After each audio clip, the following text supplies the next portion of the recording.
The moment my daughter wrinkled her nose and said my car smelled like fast food, something inside me finally snapped. We were standing in the kitchen of the house I paid off 12 years ago. Morning light was coming through the blinds, hitting the old oak table where I'd just set down a paper bag with 2 sausage biscuits and a cup of burnt diner coffee I hadn't finished during my last DoorDash run. Vanessa leaned against the counter, arms folded, looking at me like I had tracked mud across a white carpet. "Mom, seriously," she said, waving a hand in front of her face. "Your car reeks. Fries, grease, burgers. It's embarrassing. I hate when my friends have to get in there." For a second, I just stood there holding my keys. 71 years old, up since 5 in the morning, delivering pancakes, burritos, and egg sandwiches across half the county while my grown children slept like teenagers upstairs. And she was embarrassed by the smell of fries. "Your friends?" I said slowly. Vanessa rolled her eyes and reached for the refrigerator. "Yeah. Normal people don't want to ride around in a car that smells like a drive-thru." Upstairs, a floorboard creaked. That meant Brian was finally awake. It was already almost 11. My son shuffled down the stairs a minute later in the same gray sweatpants he'd been wearing for 3 days. His hair looked like it had lost a fight with a pillow. "Morning," he mumbled, opening the cabinet and grabbing a bowl. "Morning," Vanessa said with a laugh. "Mom's been out working since sunrise." Brian poured cereal and shrugged. "She likes driving around." Likes. That word landed heavier than the rest. I set my keys on the counter and took off my cardigan. The kitchen smelled faintly of maple syrup and cold coffee. There was also a trace of something sweeter, the cardamom bun I'd bought from a little bakery downtown during a delivery. I'd planned to eat it later. Instead, I just stood there watching my 2 adult children move around my kitchen like they owned the air in it. Brian sat at the table, scrolling on his phone while chewing cereal loud enough to echo. Vanessa grabbed a bottle of almond milk and poured it into a glass, glancing at me again. "You know," she said casually, "if you're going to keep doing that food delivery thing, you should at least get the car detailed or something. It's kind of depressing." Depressing. That was the word she chose. Not hardworking, not responsible, not necessary. Depressing. I looked at the sink full of dishes neither of them had bothered to wash the night before. A pan still had dried tomato sauce glued to the bottom.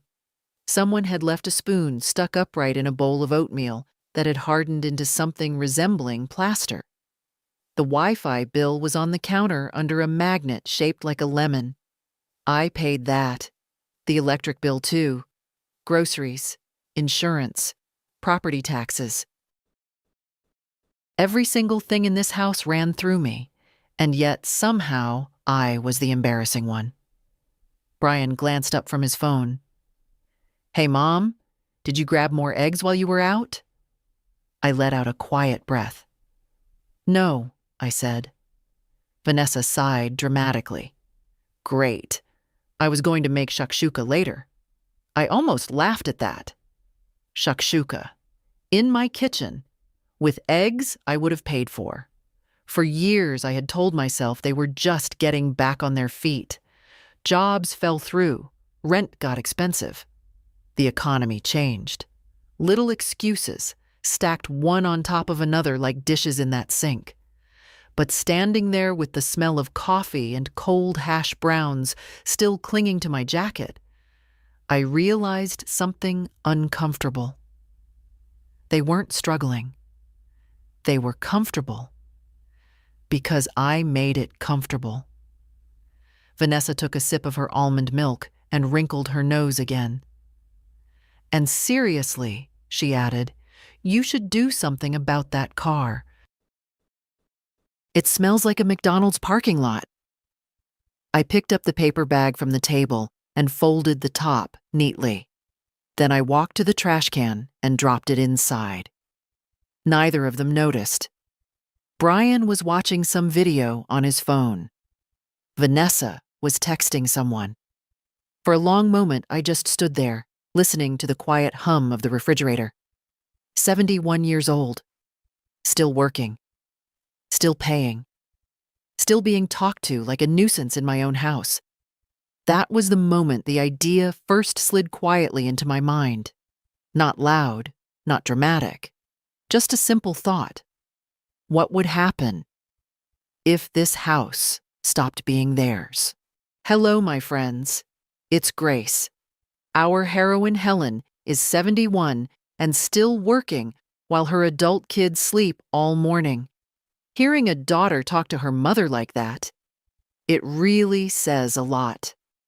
Tell me, have you ever seen something like this in a family? If you had walked through my house around noon most days, you might have thought you'd stepped into some strange retirement home where the young people were the ones being cared for. By 11:30, the blinds were usually still half-closed upstairs. The hallway smelled faintly of body spray and microwave popcorn. Somewhere a phone alarm would buzz for 10 minutes before someone finally slapped it silent. Meanwhile, I had already delivered 3 breakfasts, 1 oat milk latte, and a paper bag full of bacon croissants to a law office downtown. My mornings started at 5. I kept a small thermos in the car and a wool blanket folded behind the passenger seat for winter mornings. My Buick wasn't fancy, but it ran steady. The seats held the faint perfume of 1,000 deliveries: fries, garlic knots, cinnamon rolls, once even a container of pho that leaked star anise broth into the floor mat. Vanessa said the smell embarrassed her, but that smell paid the electric bill. I hung my cardigan on the back of a chair and started filling the sink with hot water.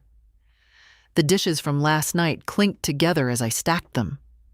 Someone had tried to rinse the pasta pot, but left a red ring of sauce hardened along the rim.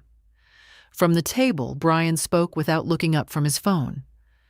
"So, no eggs?" "No eggs," I said. He sighed like a disappointed prince.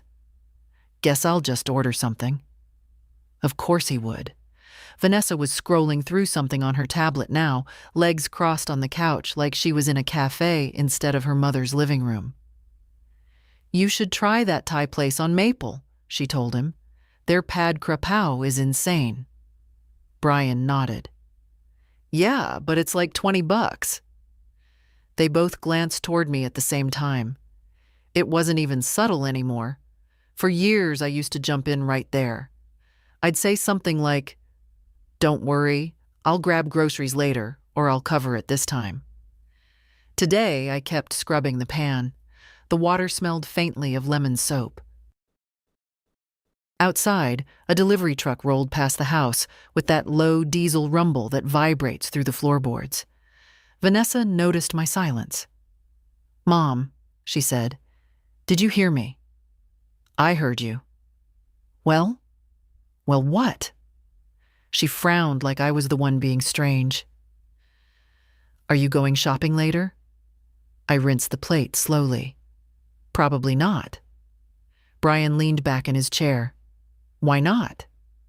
I shrugged. Didn't feel like it. That answer seemed to confuse both of them more than if I'd yelled.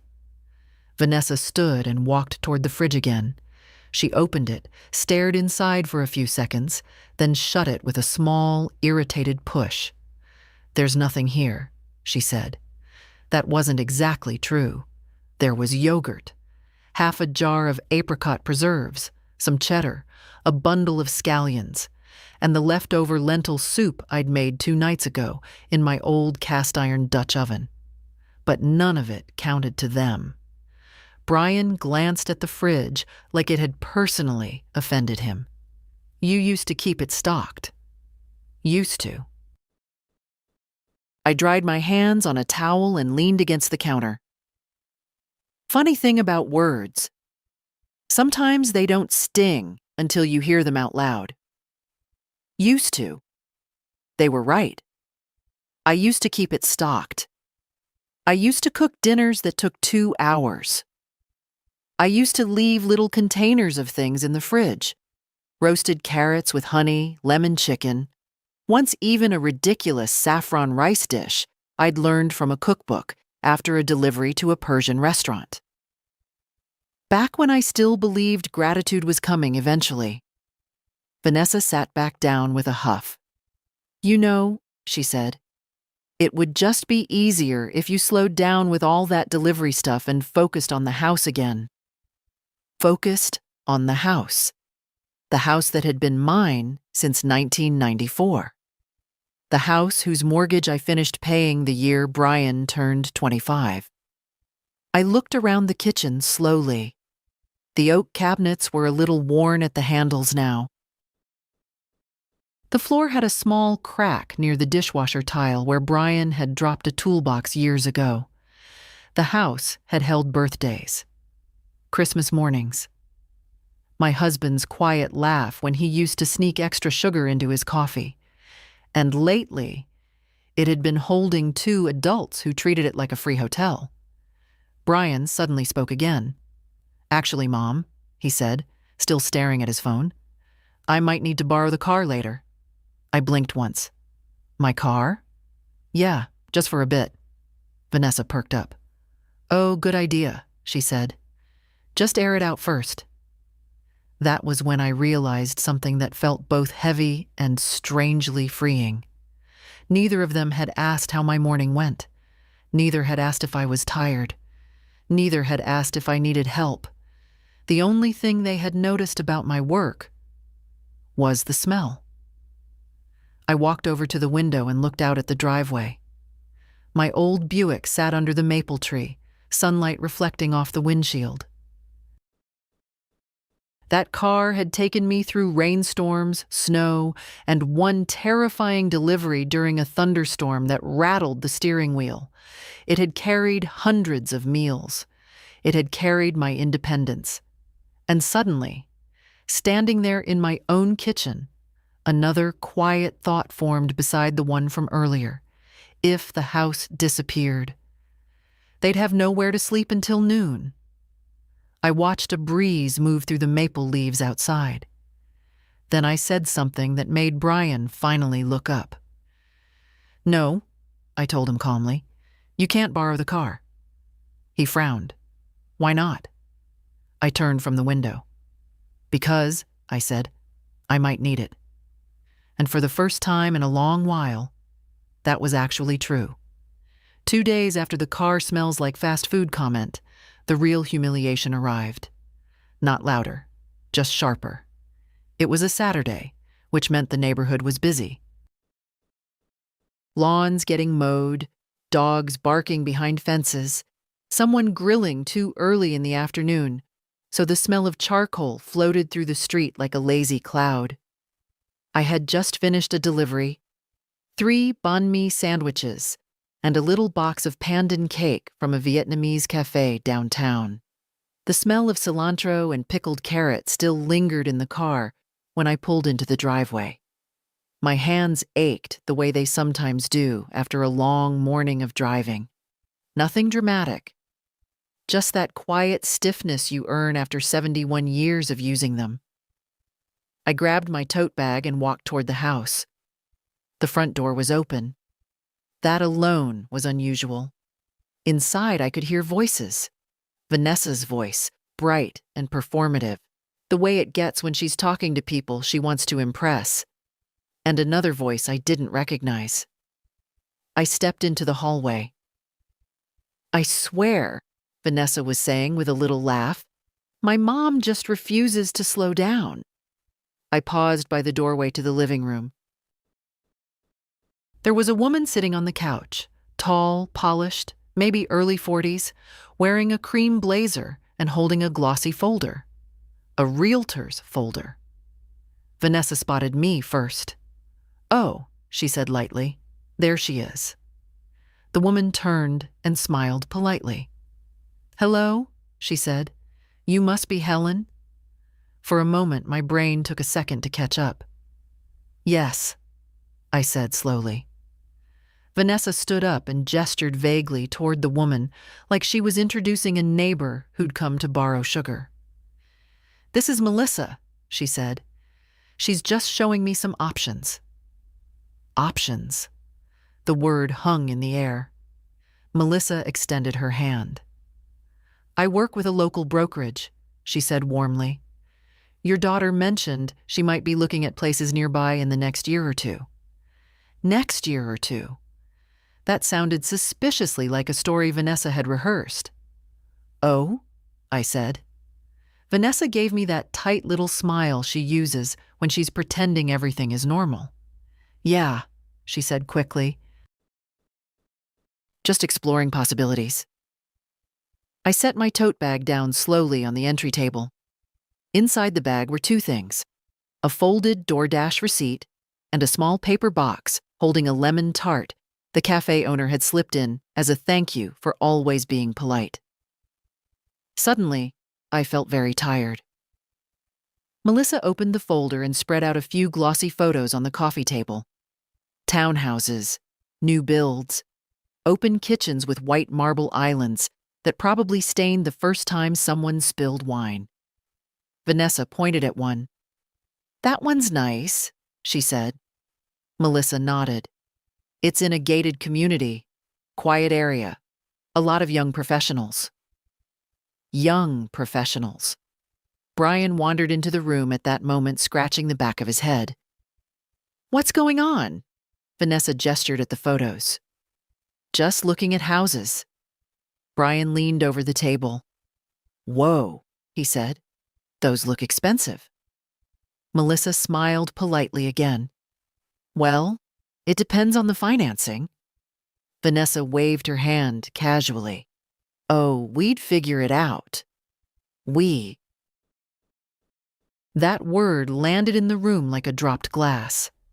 I watched my daughter lean over those photos as if she were already living in them, already arranging furniture, already inviting friends over.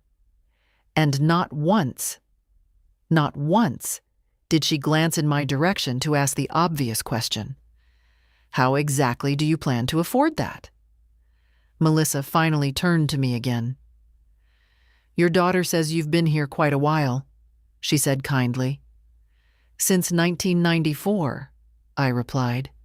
Her eyebrows lifted slightly. That's wonderful. Vanessa laughed. Yeah, Mom's basically glued to this place. Glued.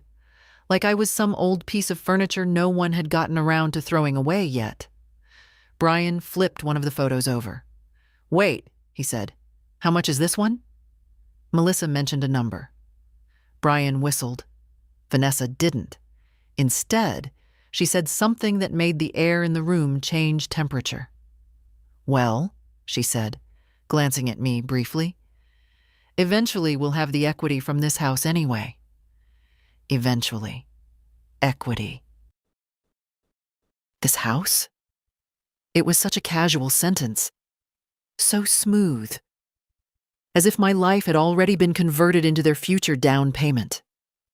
I looked at the photographs again. Bright kitchens. Clean walls. Empty rooms waiting for someone else's story. And suddenly, something inside my chest settled into place. Not anger. Not even sadness. Just clarity. Melissa gathered the photos neatly. Well, she said, I should probably get going. Vanessa, I'll email you the listings. Vanessa walked her to the door, chatting brightly. Brian went back to the kitchen to look for something else to eat. I stayed where I was. When the front door finally closed again, Vanessa turned back toward the living room. She saw me standing there. What? She said. I picked up the little lemon tart box from my tote bag. Then I asked the question very calmly. Vanessa, I said, when exactly were you planning to buy a house? She rolled her eyes. Relax, Mom. It's not like we're moving tomorrow.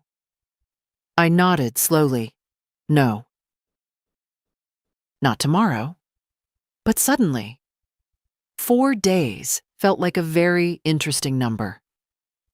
After Melissa left, the house went back to its usual rhythm, which is to say, none at all. Vanessa disappeared upstairs with her laptop, probably already imagining where she'd put a couch in those glossy townhouse photos. Brian hovered around the kitchen like a confused raccoon, opening cabinets and closing them again, as if food might magically appear if he checked the same shelf 5 times. I took my lemon tart to the back porch. The porch had always been my quiet place. My husband built the little cedar bench out there himself sometime in the late 90s. The wood had faded into a soft gray over the years, and the armrest still had a small burn mark from the time he dropped a cigar during a thunderstorm. I sat down and opened the pastry box. The tart was delicate. Thin crust, pale yellow filling, a dusting of powdered sugar. The cafe owner had slipped it into my delivery bag earlier that morning and winked. "For the nicest driver we have," he'd said. Funny how strangers sometimes treat you better than family. I took a small bite. Bright lemon. Just enough sweetness. Inside the house, I could hear Vanessa's footsteps overhead and Brian dragging a chair across the kitchen tile. For a long time, I'd told myself this was temporary. That's the story parents tell themselves when adult children come home. Just until they get stable again. But stability had quietly passed them by years ago. What they had now was something else entirely. Comfort. And comfort, when it lasts long enough, hardens into entitlement. A breeze moved through the maple tree above the porch. A few early autumn leaves scraped softly across the deck boards. I looked out at the yard. We planted that maple the same year Brian started kindergarten. It was barely taller than him back then. Now the branches stretched wide enough to shade half the driveway. 30 years will do that. 30 years will grow trees. 30 years will pay mortgages. 30 years will build a house. And apparently, 30 years will also teach your children to believe it all belongs to them. I finished the tart and brushed the powdered sugar from my hands. Then I went inside. Brian was standing in front of the open refrigerator again. "You sure we don't have eggs?" he asked without turning around. "I'm sure," Vanessa called down from upstairs. "Mom, did you move my charger?" "No." A few seconds later, her bedroom door slammed. I walked to the hallway closet and pulled down an old plastic storage bin from the top shelf.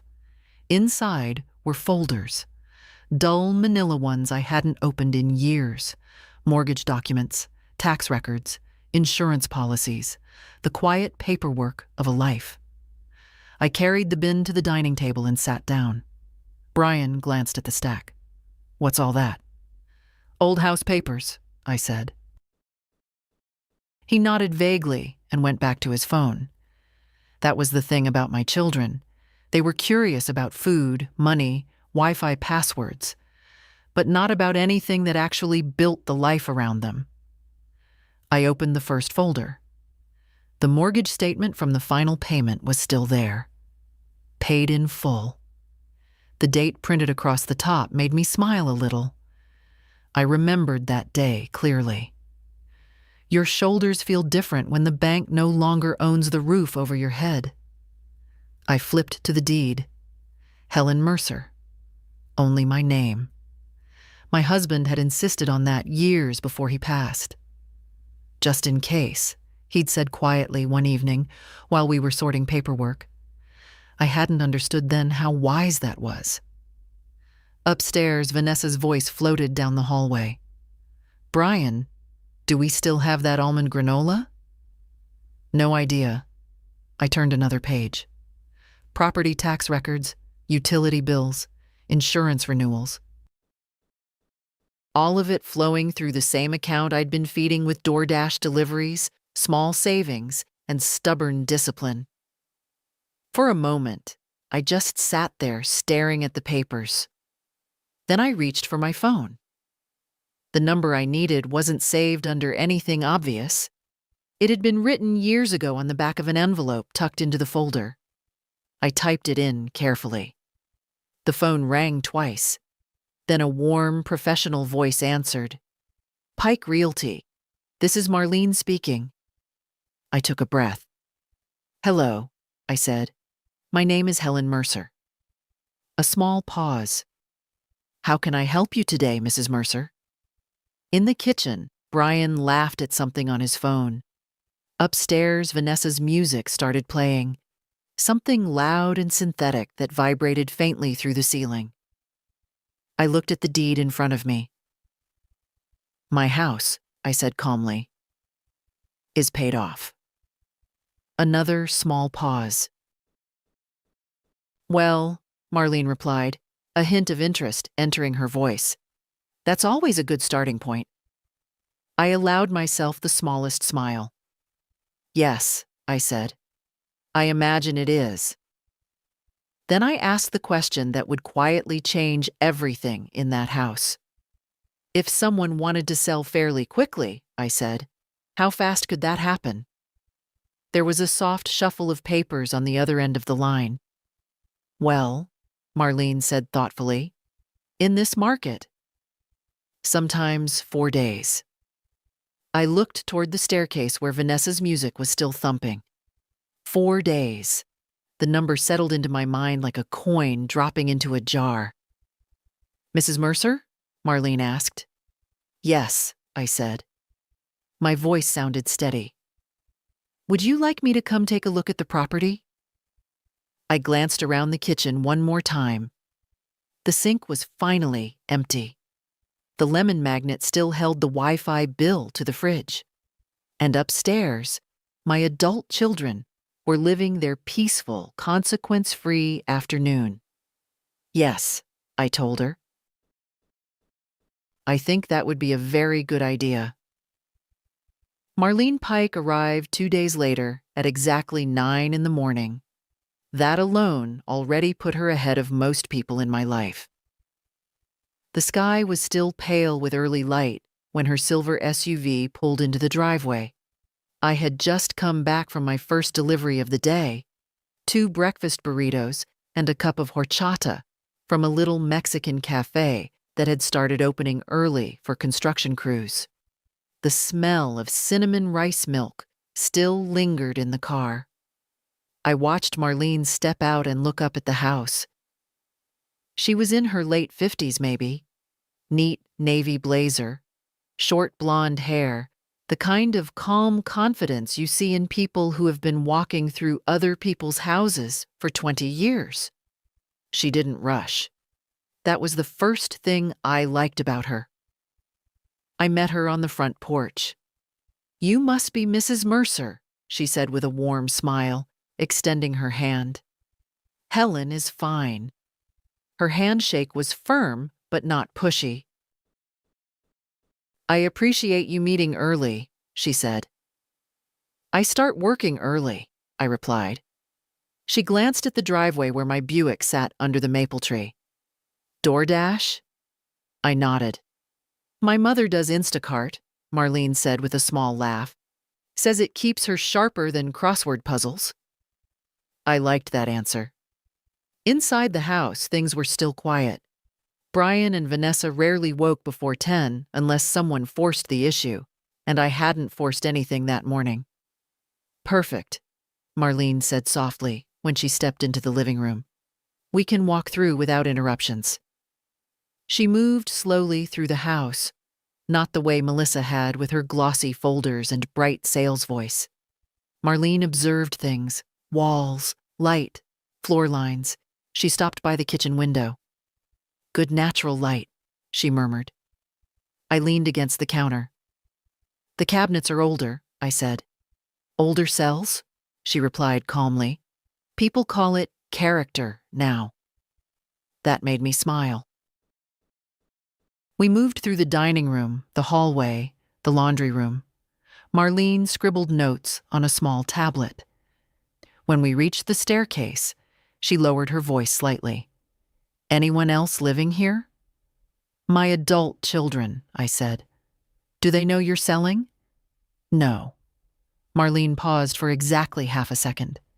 Then she nodded once. I understand. And the interesting thing was, she really did. Realtors see families at their strangest moments: divorce sales, inheritance sales, quiet desperation wrapped in freshly vacuumed carpets. This was probably just another Tuesday to her. We walked upstairs. Vanessa's bedroom door was closed. Music played softly inside, something electronic and restless. Brian's door was half open. I could see his laundry basket overflowing like a defeated laundry volcano. Marlene kept her voice neutral. 3 bedrooms. Good layout. We stepped into the last room, the small office my husband used to work in. His old desk still stood by the window. I had kept it exactly the same. Marlene looked around quietly. People love a home office these days, she said. Then she turned toward me. Mrs. Mercer, can I ask you something directly? Of course.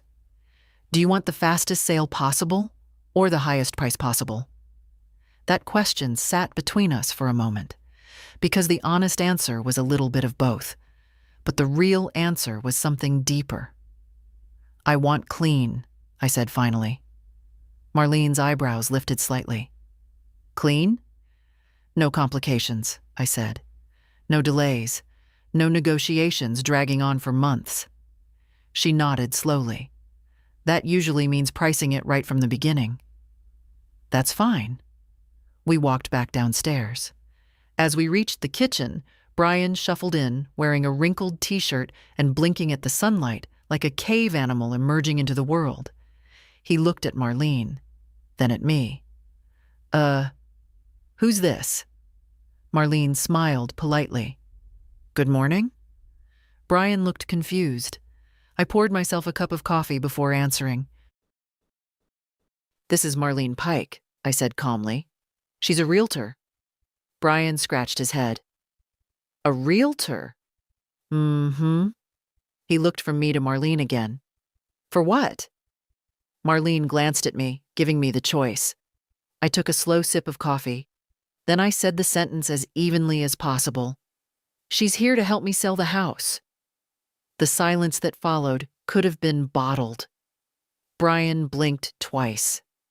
Wait, he said. What?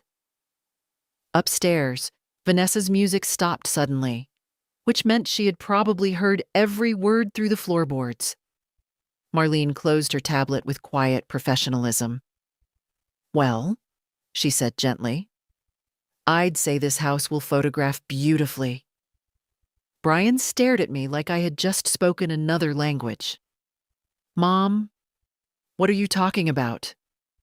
I set my coffee cup down, and for the first time since that conversation in the kitchen, I felt completely calm.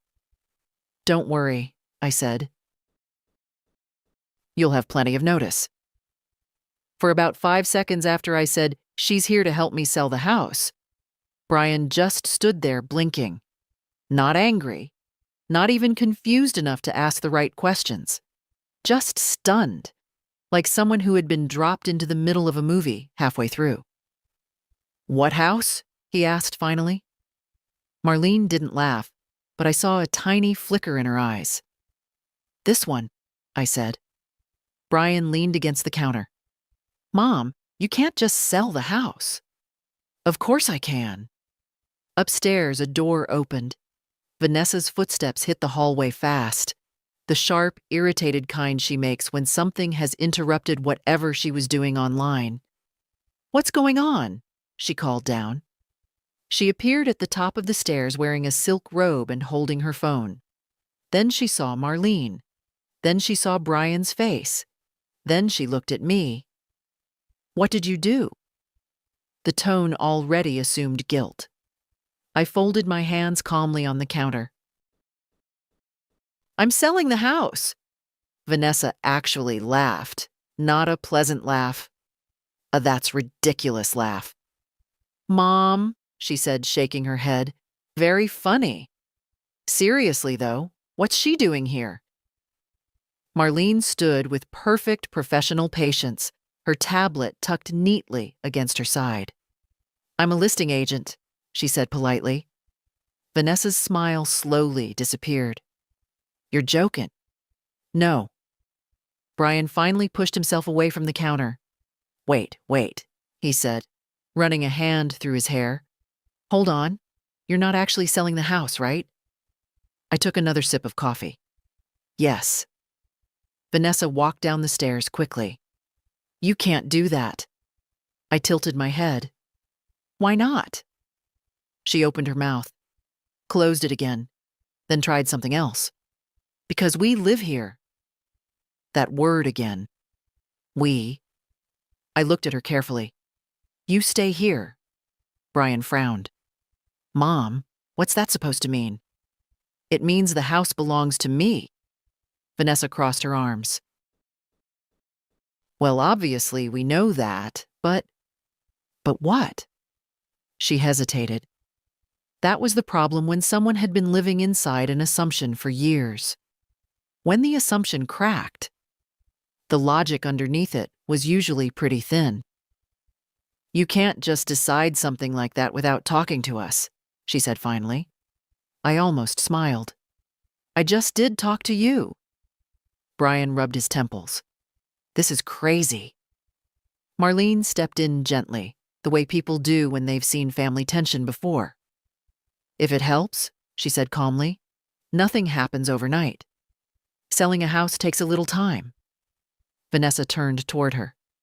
Good, she said quickly, because this isn't happening. Marlene didn't argue. She just looked at me. I answered for both of us. Oh, I said quietly. It's happening. Vanessa stared at me like she was trying to figure out whether I'd suddenly developed a brain tumor. You're being dramatic, she said. Am I? Yes. Brian pointed toward the hallway. Mom, come on. Let's just talk about this for a second. We are talking. No, he said, lowering his voice. Like actually talk. He gestured toward the living room. I followed him in there. Vanessa stayed near the doorway with her arms crossed, while Marlene politely pretended to study a framed photo on the wall. Brian spoke first. Okay, he said. What's going on? Nothing. You don't randomly sell a house for nothing. It wasn't random, Vanessa scoffed. This is about the stupid car comment, isn't it? I didn't answer right away, which told her enough. Oh my God, she said, throwing her hands in the air. Mom, you're being ridiculous. Brian looked irritated now. Seriously? Because we said your car smells like fast food. That's not why. Then why? I looked around the living room, the couch, the rug, the bookshelf with the cracked spine of the cookbook my husband loved. Then I looked back at them. You two sleep until noon, I said calmly. Vanessa rolled her eyes. So? You eat the food I buy. Brian opened his mouth to interrupt. You use the internet I pay for, I continued. Vanessa groaned. Here we go. You treat my work like it's embarrassing. Brian shook his head. Mom, nobody said that. You said the smell of fries was embarrassing. Vanessa laughed again. That's not the same thing. I folded my hands. For me, it is. The room went quiet. Brian glanced toward Marlene, suddenly aware there was a stranger witnessing all of this. Look, he said carefully. If you're upset, we can talk about it. But selling the house is extreme. Maybe. Vanessa stepped forward. You're not kicking us out over a smell. I held her gaze. No, I said. I'm selling the house. Marlene cleared her throat softly. Mrs. Mercer, she said, if you're ready, I can schedule the photographer and start preparing the listing. Vanessa turned toward her. You're seriously entertaining this? Marlene smiled politely. I represent the homeowner. Vanessa looked back at me. Her voice dropped. You wouldn't actually do this to us. That word again. Us. I picked up my car keys from the table. I already did, I said. Then I walked toward the door. Where are you going? Brian asked. Back to work? Vanessa stared after me. You're unbelievable. I paused on the porch, turned back once. You might want to start thinking about what you're going to do next, I said calmly, because the photographer comes tomorrow morning. The photographer arrived the next morning at 8:30. His name was Lucas, a thin young man with a camera bag that probably cost more than my Buick. He stepped out of a small hatchback, stretched his arms once, and looked up at the house with the quiet focus of someone already planning angles in his head. I had been up since 5 again. 3 deliveries before sunrise. 1 order of blueberry pancakes, 2 breakfast sandwiches, and a tray of pistachio croissants from a French bakery that always wrapped things in crisp white paper, like it was sending little gifts out into the world. When I pulled into the driveway, Lucas was already setting up a tripod near the walkway. Mornin', he said. Morning. He glanced at the house. Nice place. I looked at it too. It really was. The maple tree had turned slightly more gold overnight, and the early sun lit the front porch in that soft way that makes everything feel calmer than it actually is. Inside the house, things were not calm. Vanessa had been pacing since 7. I knew because she had woken me up at 6:30, knocking on my bedroom door like the house was on fire. Mom, she had said the second I opened it, tell me you're not actually doing this. I had simply said, good morning. Now, as Lucas followed me through the front door with his camera equipment, the tension inside the house felt like static before a storm. Vanessa stood in the living room with her arms crossed. Brian sat on the couch scrolling his phone, but looking up every few seconds. Lucas paused politely. Should I wait? He asked quietly. No, I said. Go ahead. Vanessa turned toward him. You're seriously going to take pictures of our house? Lucas blinked, then looked at me. I nodded. Yes. Professional instincts kicked in immediately. He smiled politely. Won't take long. Vanessa threw her hands in the air. This is insane. Lucas started in the living room. He adjusted the curtains, moved a lamp 2 inches to the left, crouched low with his camera, then stood on a small folding stool to capture a wider shot. Click, click, click. Each shutter sound felt like another brick being laid in a wall Vanessa couldn't climb over. Brian watched for a while. Then he leaned toward me. Mom, you're really going through with this? Yes. But why now? I thought about that question for a moment. Because the truth was, the decision had been forming quietly for a long time. It didn't begin with the smell comment. That was just the moment the fog lifted. Because I should have done it sooner, I said. Brian rubbed his face. This is going to mess everything up. Lucas moved into the kitchen. The morning light filled the room beautifully. He photographed the countertops, the window, the old oak cabinets Marlene had called character. Vanessa followed him like an irritated shadow. You can't photograph my room, she snapped. Lucas stopped mid-step. Actually, he said carefully, bedrooms are part of the listing. Vanessa looked ready to explode. No. I stepped into the hallway. It's fine, I said. She turned toward me. No, it's not fine. My stuff is in there. Then maybe you should have cleaned it. Brian let out a quiet laugh before catching himself. Vanessa spun toward him. This isn't funny.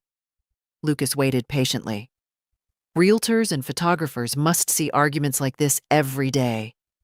Finally, Vanessa stepped aside dramatically. Fine, she said. Take your stupid pictures. Lucas moved upstairs. Brian leaned back on the couch again. You know, he said slowly, Vanessa thought you were bluffing. I wasn't. I can see that now. A few minutes later, we heard Lucas's camera clicking upstairs. Vanessa's voice followed. Don't photograph that corner. Click. I said don't. Click. I sat down in the kitchen chair and looked out the window. The maple leaves moved gently in the breeze. 4 days. Marlene had said houses sometimes sold that fast in this market. 4 days. Brian eventually spoke again. So, what happens if it sells? It will. He stared at the floor. And us? That was the first honest question either of them had asked. You'll figure something out, I said. He looked up sharply. Mom. Yes? You can't just throw us out. I met his eyes. I'm not throwing you out. Lucas came down the stairs at that moment with his camera hanging around his neck. All set, he said cheerfully. Great house. Vanessa stood at the top of the stairs, glaring at everyone. Lucas packed up his equipment. I'll send the photos to Marlene this afternoon, he said. Listing should go live pretty quickly. Pretty quickly. Brian stood slowly. Mom? But I was already reaching for my keys. I have a lunch delivery window, I said. Vanessa laughed again, but it sounded thinner this time. You're really leaving right now? Yes. Brian followed me to the door. When does the listing go up? Probably today. He ran a hand through his hair. And then what? I opened the front door. Then we see how fast 4 days can pass. Outside, the autumn air smelled faintly of wood smoke and fresh bread from the bakery down the street. I walked to my car. Behind me, the house stood quiet. For the first time in years, it felt like it belonged to me again. The listing went live that same afternoon. I was sitting in the parking lot of a small Thai restaurant waiting for an order. Green curry, 2 iced teas, and something labeled cow soy that smelled like turmeric and lime even through the sealed bag. My phone buzzed. Marlene. I answered on the second ring. Well, she said, and I could hear the smile in her voice. The photos look fantastic. We're live. Already? Already. I leaned back in the driver's seat and looked out at the street. Lunch traffic was moving slowly. People carrying office bags. Someone walking a dog in a tiny red sweater. For them, it was just another Wednesday. For me, it felt like a door had quietly unlocked somewhere. How's the response? I asked. Immediate, Marlene said. 3 showing requests already. I blinked. That fast? Your house is priced right, Helen. And it's clean. Buyers love clean. I thought about the kitchen that morning. The light on the oak cabinets, the maple tree out front. Yes, I said softly. It is. When I got home that afternoon, Vanessa was sitting at the dining table with her laptop open. Brian stood behind her, both of them staring at the screen like they were watching a live news broadcast. Vanessa looked up the second I walked in. It's online. I hung my keys on the hook by the door. Yes. Brian turned the laptop slightly so I could see. There it was. My house, bright photos, wide angles, sunlight pouring through the windows like the place belonged in a magazine.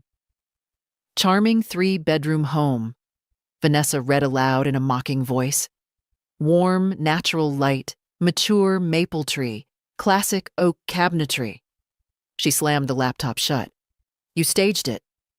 No, I said. It just looks nice. Brian rubbed the back of his neck. There are already showing times, he said quietly. Yes. Vanessa stood up. You didn't even ask us. I took off my cardigan. You already said that. And you don't care? I care, I said. I just made a decision anyway. She stared at me like she didn't recognize the woman standing in front of her. That might have been true. Brian opened the laptop again. Tomorrow, he said slowly, 2 showings. Vanessa leaned over his shoulder. And 1 Friday morning. Her voice had changed slightly now. The anger was still there, but something else had crept in. Unease. Mom, Brian said carefully, what happens if someone actually buys it? I walked into the kitchen and poured myself a glass of water. They probably will. That's not what I asked. I drank half the glass before answering. If someone buys it, I said calmly, we move out. Vanessa slammed her hand on the table. This is unbelievable. Brian looked like he might actually be calculating something now. How long would we have? Depends on the closing, I said. Usually 30 days. Vanessa's eyes widened. 30 days? Yes. You're giving us 30 days to find somewhere to live? I'm selling a house, I corrected. That's the same thing. Brian sat down slowly. Vanessa. What? She snapped. He gestured at the laptop. Look at the price. She did. Then she looked at me again. And where exactly are you going to go? She asked. That question hung in the air for a moment. Because until that second, they hadn't even considered that part. They assumed I'd still be there, in the background, paying for things, cooking, existing quietly in the same kitchen. I've been looking, I said. Brian's eyebrows lifted. You already have a place? Almost. Vanessa shook her head. No, you can't just move somewhere without talking to us. I leaned against the counter. Why not? Because we're your family. I looked at her, really looked, at the frustration, at the disbelief, at the sudden fear that comfort might actually end. Yes, I said gently. You are. The room went quiet again. Brian finally closed the laptop. What if it sells fast? He asked. I thought about Marlene's words that morning. 4 days, sometimes faster. Well, I said, then I guess we'll all learn something new. At that moment, my phone buzzed again. Another message from Marlene. 2 more showing requests just came in. Tomorrow afternoon. I smiled faintly. 4 days suddenly felt very possible. The first showing was scheduled for Thursday at 10 in the morning, which meant, for the first time in years, my house woke up early. At 9:30, I was already wiping down the kitchen counters with lemon cleaner while the smell of fresh coffee drifted through the room. I had finished 2 deliveries before sunrise. A stack of blueberry waffles and a box of delicate almond financiers from the French bakery. Vanessa came downstairs at 9:15. Not noon, 9:15. Her hair was tied up in a rushed knot, and she was wearing one of my old cardigans she must have taken from the hallway closet years ago. You could have told us people were coming this early, she said. I did, I replied calmly. You said Thursday. Today is Thursday? She glared at me. Brian stumbled down the stairs a few minutes later, looking half awake. Are they here yet? He asked. No. He checked the clock like someone waiting for a dentist appointment. Vanessa was pacing now. This is insane, she muttered. Random strangers walking through our rooms. They're buyers, I said. The doorbell rang at exactly 10. Brian froze. Vanessa actually whispered, Oh my God! I walked to the door and opened it. A young couple stood on the porch. Maybe early 30s. The woman held a small notebook, and the man looked around the yard with quiet interest. Behind them stood Marlene. "Good morning, Helen," she said warmly. "Morning." The couple introduced themselves as Daniel and Priya. Polite, respectful. They even complimented the maple tree before stepping inside. That alone earned them points in my book. Vanessa hovered near the staircase like a security guard who hadn't been trained properly. Brian leaned against the wall, pretending to check his phone while secretly listening to everything. Marlene guided the couple through the living room. "Original oak floors," she said. "Beautiful, natural light." Daniel nodded. "Feels very solid." Priya stepped toward the kitchen window. "Oh, I love this view," she said softly. Vanessa crossed her arms tighter. They walked through the kitchen, the hallway, upstairs. Every footstep upstairs made Vanessa twitch. Brian finally leaned toward me. "This is weird," he whispered. "It's called selling a house." A few minutes later, everyone came back down. Priya turned to me. "You've taken wonderful care of this place," she said kindly. "Thank you." Daniel glanced around the living room again. "You don't see houses kept like this very often." Vanessa rolled her eyes so hard I thought they might fall out. After they left, the silence inside the house felt thick. Brian spoke first. "They actually liked it." "Yes." Vanessa paced again. "Well, good for them." Her voice had that sharp edge again, like someone trying very hard to stay angry instead of scared. Brian looked at his phone. "There's another showing in 3 hours." Vanessa stopped pacing. 3 hours? "Yes." She turned toward me slowly. "You're turning our house into an open house circus." I poured myself another cup of coffee. "No," I said. "I'm selling it." The second showing arrived right on time. Then the third. 3 different couples. 3 different conversations about the kitchen, the yard, the maple tree, the quiet street. Each time the door closed behind them, Vanessa's expression got tighter. By evening, the house felt different, like something had shifted under the floorboards. My phone buzzed while I was washing a plate. A message from Marlene. "Helen, call me when you have a moment." I stepped out onto the back porch and returned the call. She answered immediately. "Well," she said. That didn't take long. My stomach tightened slightly. "What happened?" "You have 2 offers already." For a moment, the world went very quiet. "How serious?" "Very." I looked out at the yard. The maple leaves moved gently in the evening breeze. "Are they close to asking?" I asked.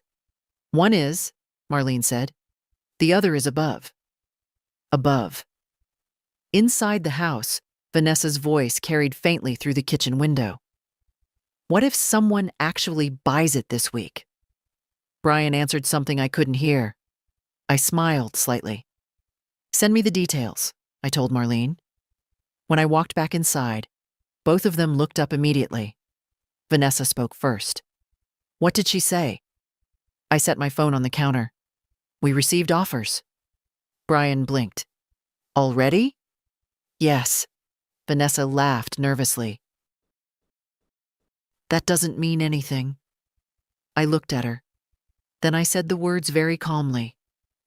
"One of them is above asking."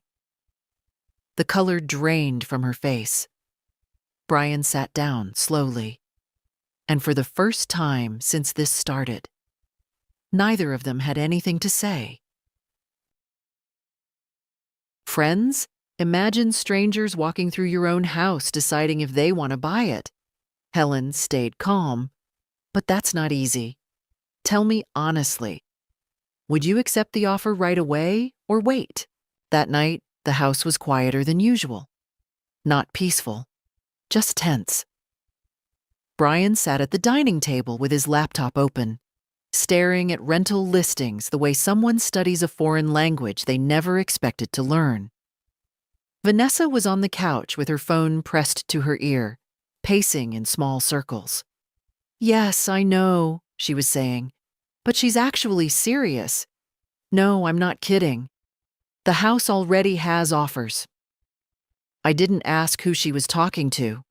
Probably one of the friends who had complained about the smell of fries in my car. I stood at the kitchen counter slicing an apple. The knife moved slowly through the crisp flesh, the quiet thock of the blade against the cutting board echoing slightly in the room. Strange how ordinary sounds become louder when everyone else stops talking. Vanessa hung up the call and turned toward me. "You told people already?" "No." "Well, someone knows," she said sharply. "Darlene just asked me why you're dumping the house." "Ah, Darlene Shaw. My late husband's cousin. A woman who collected other people's family drama the way some people collect antique spoons." "She probably saw the listing," I said. Vanessa scoffed. "So now the whole family thinks you've lost your mind." Brian finally spoke from the table. "How much were the offers?" I wiped my hands on a towel. "One is a little over asking." Vanessa stopped pacing. "And the other? Quite a bit higher." The room went still again. Brian leaned back slowly in his chair. "That's a lot of money." "Yes." Vanessa folded her arms. "So what? You're just going to take it?" "Probably." Her voice rose. "You didn't even discuss it with us." Brian looked uncomfortable now. "Vanessa." "No," she snapped. "This is ridiculous." She turned toward me. "You're making a huge decision that affects all of us." I leaned against the counter. "No," I said calmly. "I'm making a decision about my house." Her jaw tightened. "That's a technicality." I actually laughed at that. At a technicality? Brian rubbed his forehead. "Mom, if you sell it that fast, we really only have 30 days. "Yes." "That's not a lot of time." I took a bite of apple. "No," I agreed. "It isn't." Vanessa stared at me like she was trying to force guilt into the room. "Where are we supposed to go?" I chewed slowly. "I'm sure you'll figure something out." Brian spoke carefully now. "Couldn't you just wait a little longer?" "Why?" "So we can plan." "You've had years to plan." That landed harder than anything else I'd said. Vanessa shook her head. "This is unbelievable." Brian closed the laptop halfway. "What if we help with bills?" he offered. Vanessa turned toward him. "What?" Brian looked at me. "I mean, if the issue is money." "The issue isn't money," I said. He hesitated. "Then what is it?" I set the apple slice down. "The issue," I said quietly, "is respect." Neither of them answered. Vanessa looked away first. Brian stared at the table. After a moment, Vanessa grabbed her phone again. "This isn't over," she said. "I'm calling Ethan." That name made me pause slightly. Ethan Cole? Family attorney. He had handled some paperwork years ago after my husband passed away. Brian frowned. "What's Ethan going to do?" Vanessa lifted her chin. "Maybe he can talk some sense into Mom." I almost smiled. "Go ahead," I said. She narrowed her eyes. "You're not worried?" "No." Brian looked between us. "Why not?" I rinsed the knife in the sink. Because I already knew something Vanessa didn't. Something my husband had arranged a long time ago. The deed, the ownership, the legal details no one ever cared to ask about. When Vanessa dialed Ethan's number, I simply dried my hands and picked up my car keys. "Where are you going now?" Brian asked. "Dinner deliveries." Vanessa scoffed. Unbelievable. I walked to the door.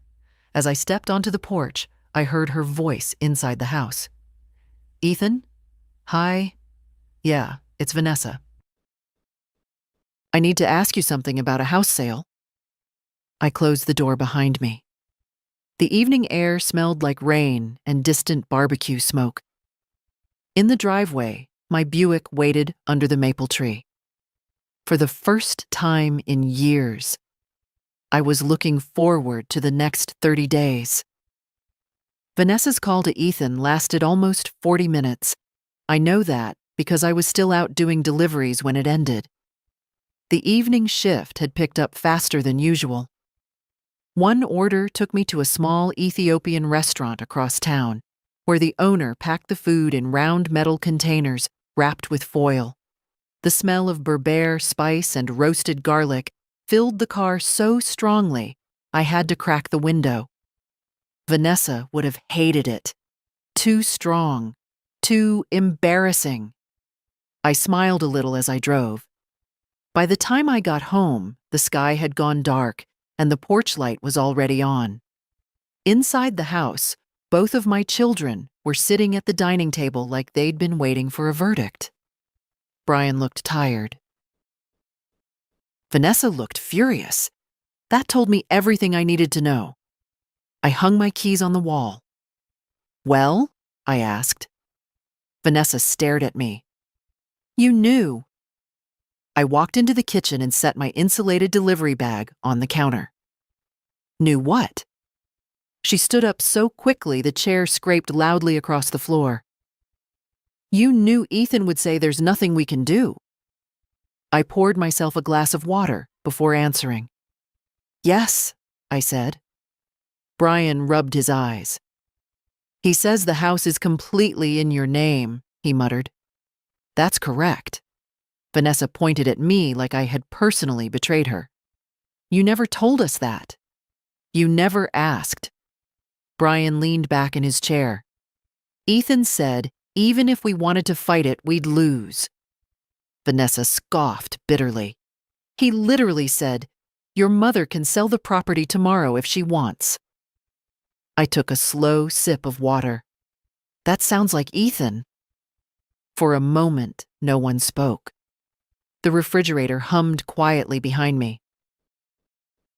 Outside, a car passed down the street with its headlights briefly sliding across the living room wall. Brian finally broke the silence. "So, that's it then?" "Yes." Vanessa crossed her arms again. "You planned this." "No," I said calmly. "I decided it." She shook her head. "This is unbelievable." Brian opened his laptop again, but this time he wasn't just browsing. He was searching seriously. Rental prices, apartment listings, deposit requirements. The real world had finally knocked on the door. Vanessa noticed. "You're not actually looking for places," she said. Brian didn't look up. "What else are we supposed to do?" "She's bluffing." "I'm not." Brian scrolled through another listing. 2-bedroom apartments are expensive. Vanessa threw her hands up. "Well, we can't afford one right now." Brian finally looked at her. "Then we better figure something out." The tension between them had started to turn sideways now. Not just toward me, toward each other. Vanessa paced again. "This is ridiculous," she said. "She's throwing us out because we made a joke about her stupid food deliveries." "That's not why," Brian said quietly. She spun toward him. "Oh, really? Then why?" Brian hesitated. Then he said something I hadn't expected. "Because we've been acting like idiots." Vanessa stared at him. "Excuse me?" Brian gestured toward the kitchen. "When's the last time you paid a bill here?" "That's not the point.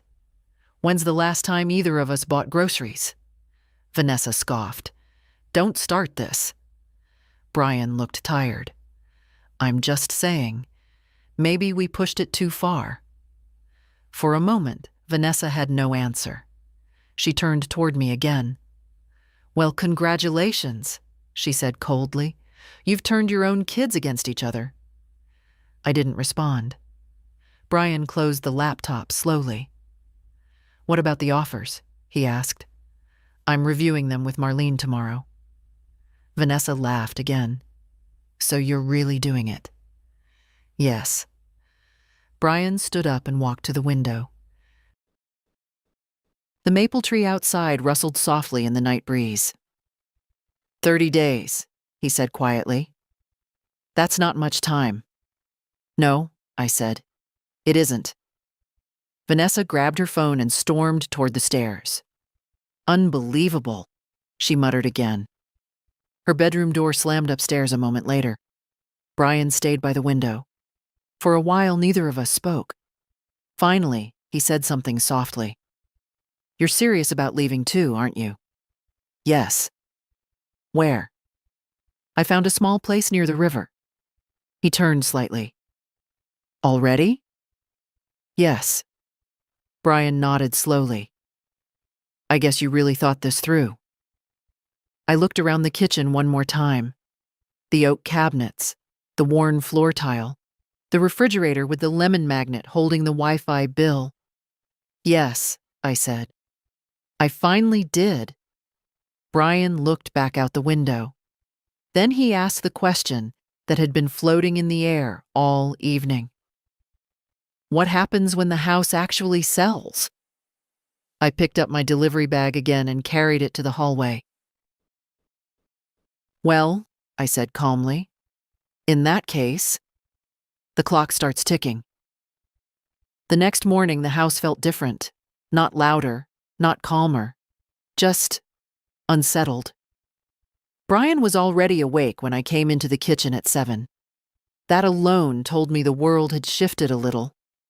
Normally, he didn't appear before 10 unless something had gone very wrong or very right.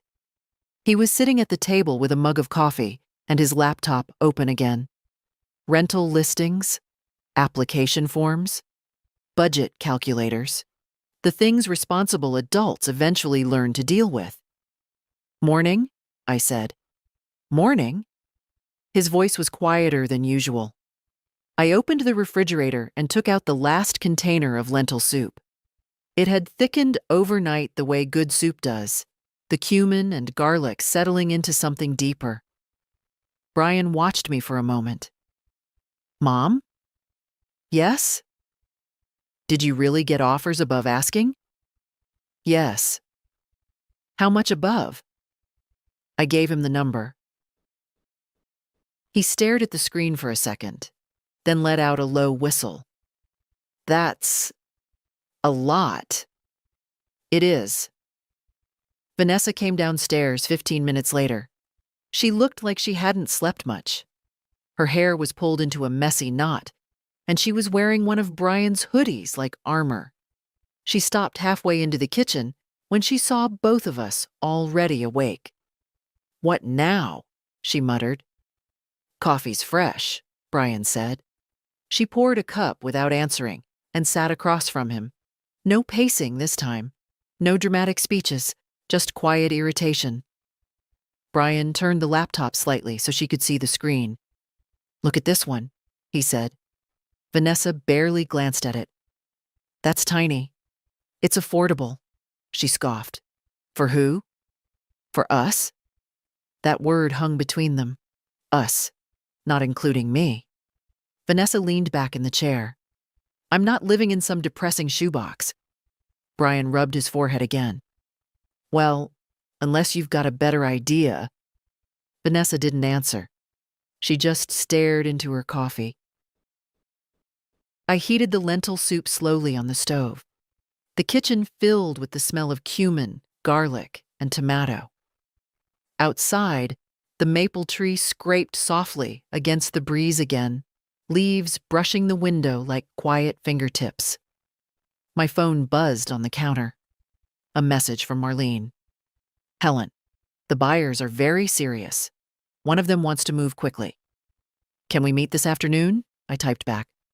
Yes. Vanessa noticed the phone. That her again? Yes. She shook her head. You're really going through with this? I didn't respond. Brian looked at me carefully. When would the closing be? About a month. Vanessa laughed quietly. So that's it. Brian looked at her. What?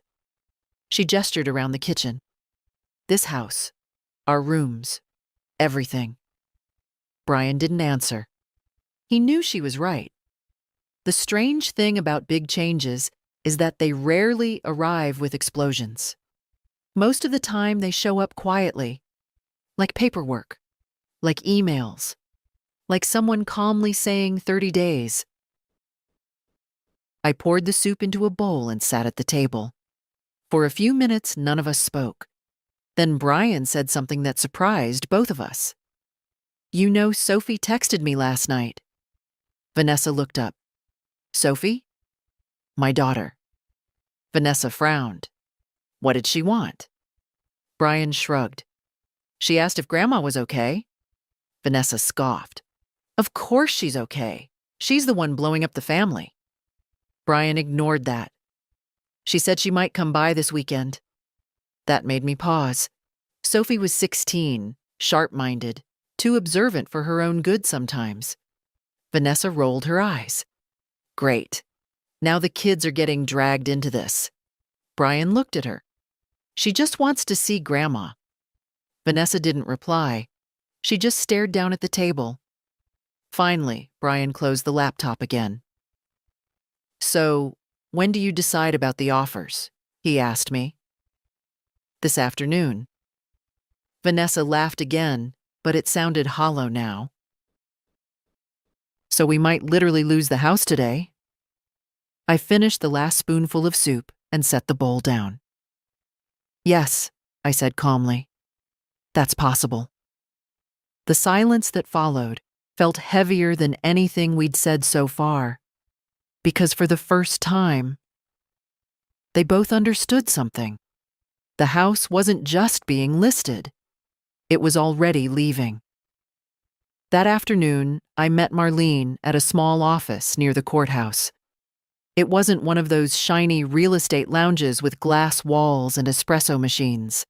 Just a quiet brick building with a narrow hallway that smelled faintly of printer ink and old carpet.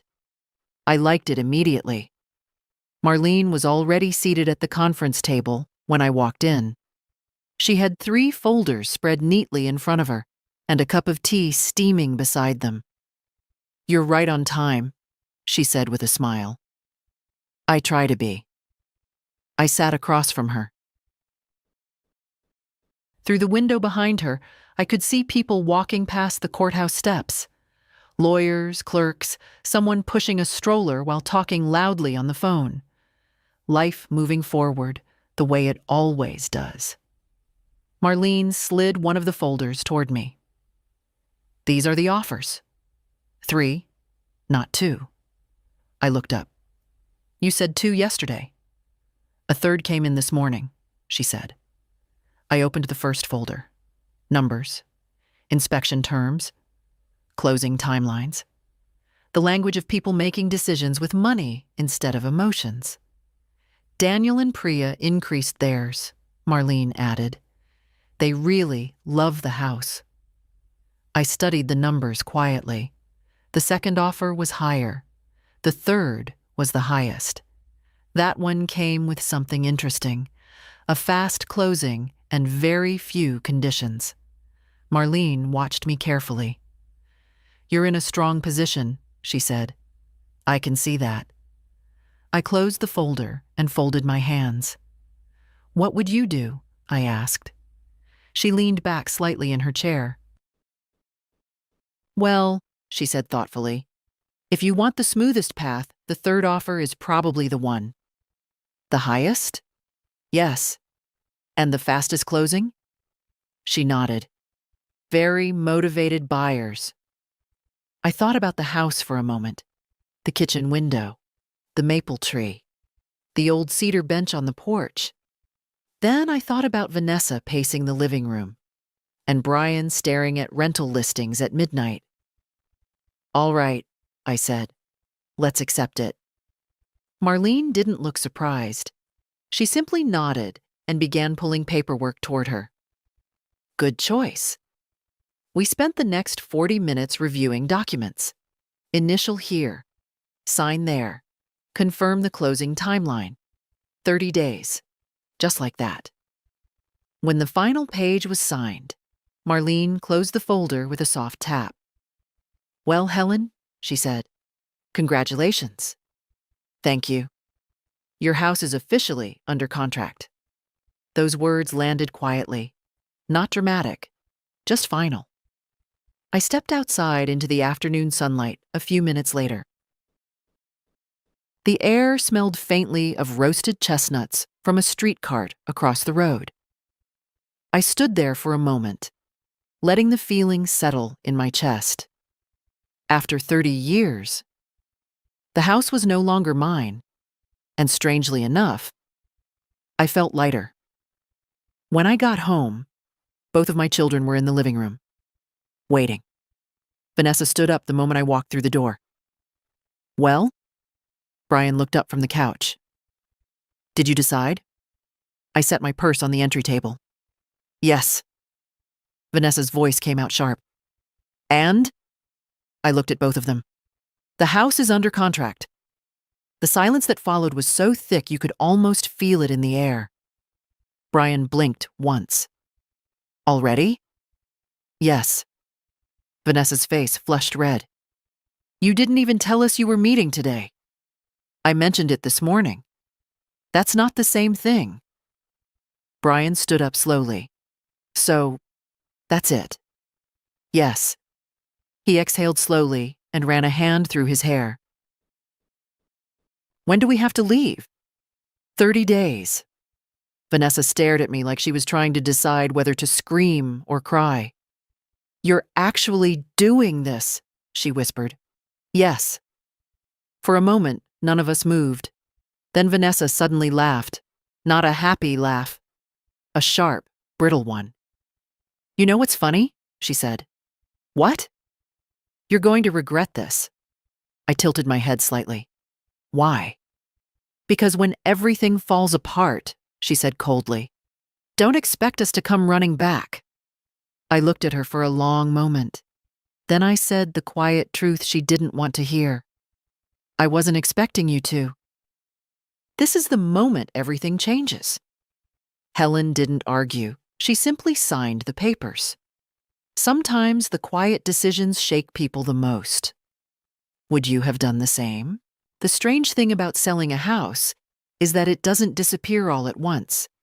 It fades, one drawer at a time, one empty shelf at a time, one quiet room after another. The first week after the contract was signed, the house still looked mostly the same. But if you paid attention, little pieces of it had already started leaving. A stack of my old cookbooks disappeared from the kitchen shelf. 2 boxes appeared by the hallway closet. My winter coat slowly migrated into a suitcase near the bedroom door. Vanessa pretended not to notice any of it. Brian noticed everything. By the second week, the tension in the house had changed shape. The shouting was mostly gone. Anger takes a lot of energy, and eventually, even angry people get tired. Vanessa spent more time outside the house now. Long afternoons, meeting friends, evenings out that stretched past midnight. Brian stayed home more. One afternoon, I came back from a delivery with a paper bag full of leftover empanadas from a small bakery on Riverside.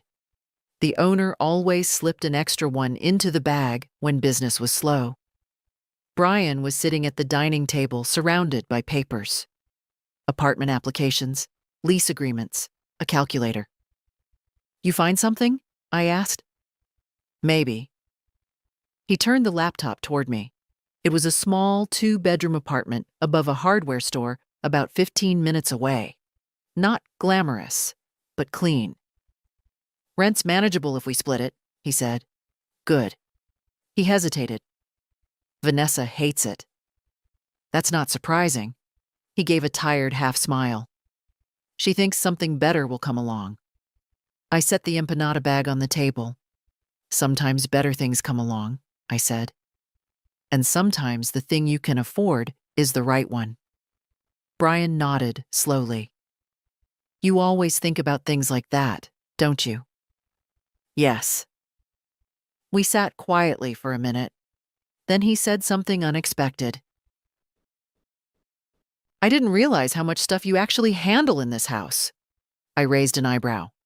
Oh? Bills, insurance, property tax, garbage pickup, internet, everything. Yes. Brian rubbed the back of his neck. I guess I never paid attention. That happens. Upstairs, a door slammed, Vanessa leaving again. Brian glanced toward the stairs. She's still hoping the sale falls through? It won't. He nodded slowly. I figured. By the third week, the house started looking hollow. My husband's old office desk was the first big thing to go. I sold it to a young teacher who wanted a solid workspace for grading papers. Watching it leave felt strange, but not painful, more like closing a chapter you'd already finished reading.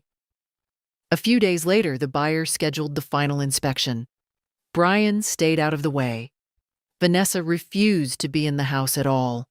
The inspector walked through every room with a flashlight and a clipboard, checking outlets, water pressure, attic beams. I followed behind him quietly. 30 years of memories reduced to measurements and checklists. That maple tree's in great shape, he said at one point, while looking out the window. Yes, I said. It's been here a long time. When he left, the house felt even emptier.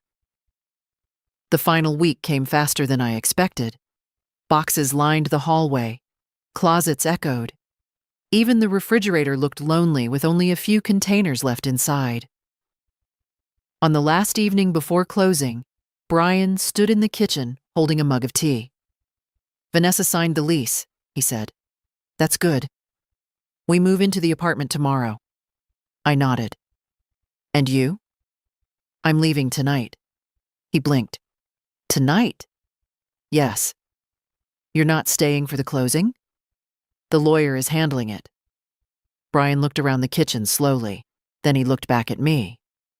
You already packed everything important, didn't you? Yes. He nodded again. Where exactly is your new place? Near the river. He smiled faintly. You always liked the water. I did. We stood there quietly for another moment. Then Brian said something that surprised me again. I think Sophie will visit you there. I'd like that. Outside, the evening wind moved through the maple leaves. The sound was softer now, like the house already knew it belonged to someone else. I left the house just after sunset. Not with a moving truck. Not with a long goodbye. Just my Buick, 2 suitcases in the trunk, and a small box on the passenger seat with the things that mattered most.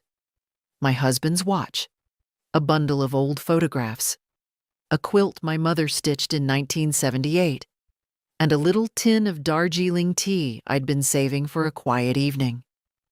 The kitchen lights were still on when I walked out. For a moment, I stood on the porch and looked back through the window. The oak cabinets, the familiar counter, the place where I had made 30 years of dinners. Funny thing is, I didn't feel sad. I felt finished.